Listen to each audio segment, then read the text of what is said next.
देश के दिग्गज उद्योगपति और टाटा समूह के पूर्व चेयरमैन रतन टाटा का बुधवार देर रात निधन हो गया। उन्होंने 86 साल की उम्र में मुंबई के ब्रीच कैंडी हॉस्पिटल में अंतिम सांस ली।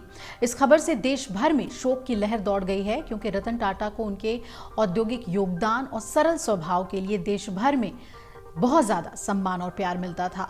आज रतन टाटा का पार्थिव शरीर नरीमन पॉइंट के एनसीपीए लॉन में रखा जाएगा। उनके अंतिम दर्शन के लिए रतन टाटा के निधन पर महाराष्ट्र सरकार ने आज मुंबई में सभी सरकारी कार्यक्रम रद्द करने का ऐलान कर दिया। साथ ही राजकीय सम्मान के साथ उनका अंतिम संस्कार करने का फैसला भी महाराष्ट्र सरकार ने लिया है।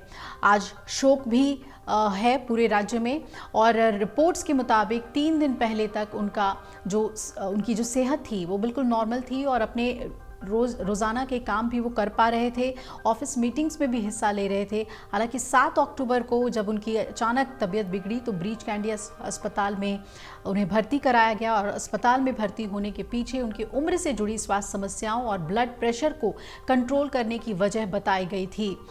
आपको याद होगा कि उन्होंने खुद कहा था कि तबीयत ठीक है, उम्र से जुड़ी हुई परेशानियों से जूझ रहा हूं, चिंता की बात नहीं है। रतन टाटा का पार्थिव शरीर कल देर रात ब्रीच कैंडी हॉस्पिटल से उनके कोलाबा स्थित घर ले जाया गया था, जहां से अब आज नरीमन पॉइंट लाया जाएगा ताकि आम लोग दिवंगत आत्मा को अपनी श्रद्धांजलि दे सकें। दोपहर 3:30 बजे उनके पार्थिव शरीर को अंतिम संस्कार के लिए वर्ली शमशान घाट ले जाया जाएगा। इस बीच झारखंड सरकार ने भी रतन टाटा के निधन पर एक दिन के राजकीय शोक का ऐलान किया है। झारखंड में आप जानते हैं कि एक पूरा शहर ही टाटा के नाम से जाना जाता है, और जमशेदपुर उसे कहते हैं, और वहाँ से भी उनके कार्य की शुरुआत हुई थी। प्रधानमंत्री नरेंद्र मोदी और राष्ट्रपति द्रौपदी मुर्मू समेत देश के सभी दिग्गज नेताओं और लोगों ने रतन टाटा के निधन पर शोक व्यक्त किया है। रिलायंस इंडस्ट्रीज के चेयरमैन मुकेश अंबानी और अडानी ग्रुप के चेयरमैन गौतम अडानी ने भी रतन टाटा के निधन पर शोक जताया है। उद्योग जगत से लेकर आम जनता तक हर कोई इस महान शख्सियत को याद कर रहा है। टाटा समूह के कर्मचारियों से लेकर उन लोगों तक जिनकी जिंदगी में रतन टाटा ने प्रत्यक्ष या अप्रत्यक्ष रूप से सकारात्मक बदलाव किया, सभी ने उन्हें श्रद्धांजलि दी है। और प्रधानमंत्री, साथ ही राष्ट्रपति और विभिन्न राजनीतिक और सामाजिक नेताओं ने उनके निधन पर गहरा दुख व्यक्त किया है।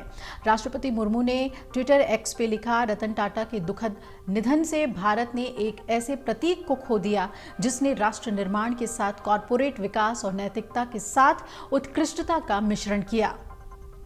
पद्म विभूषण और पद्म भूषण से सम्मानित महान रतन टाटा ने टाटा की विरासत को आगे बढ़ाया और इसे और ज़्यादा प्रभावशाली बनाया। उन्होंने अनुभवी पेशेवरों और युवा छात्रों को समान रूप से प्रेरित किया। परोपकार में उनका योगदान अमूल्य है। और ट्वीट में ये भी लिखा कि मैं उनके परिवार, टाटा समूह की पूरी टीम और दुनिया भर में उनके प्रशंसकों के प्रति अपनी संवेदना व्यक्त करती हूँ।